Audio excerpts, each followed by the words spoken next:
Tell us about, the 5 principles that you discuss in The Power of the Only.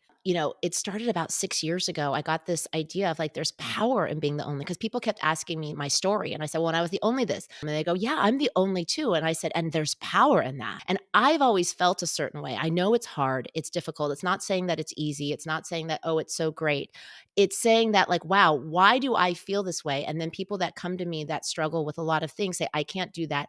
I can't say that. I can't go there. I can't enter that." And I've always wanted to know, and I know why, because we're conditioned not to, and there's other things that happen. But I wanted to know why some people feel the power of the only and some don't. And I knew why. So I had these 5 principles. And then I spent the last 4 or 5 years interviewing onlys to see if there was a through line. And so the through line that I found is I validated what I thought. So I created my own, principles. And then I went and gathered stories of, is this actually true? And so the principles really are owning your opportunity, owning your power, owning your voice, owning your communication, and owning your future.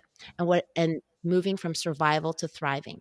And when I mean own your opportunity, it's not just the opportunities that are in front of you, it's owning the opportunity when someone says you can't. We're not supposed to think that way. And owning your power is knowing that you already have it, that you don't have to find it externally, even though, of course, we want it, that you already have a certain amount of power and how to execute that.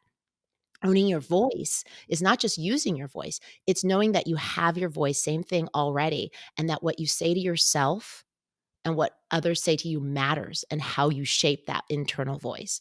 And owning your communication is actually exactly what I teach in my communication training as a coach. I think in order to amplify all those things, you have to know how to communicate, but you also know how to connect with people. And the last part that's so amazing is that in order for us to own the future, all the things that we did, owning your voice, owning your power, all that is exhausting. And unless we move from a survival to a thriving mindset, we can't keep doing things the same way. We will burn out. And so, what are the tools that we need to protect our energy? What are the tools and resources we need to continue to thrive in any environment?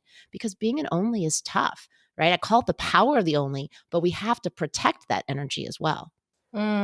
Yes, absolutely. I love it. I love that you gave us a synopsis of everything, and then we can kind of, as we read through it, see how you add color to each of these principles.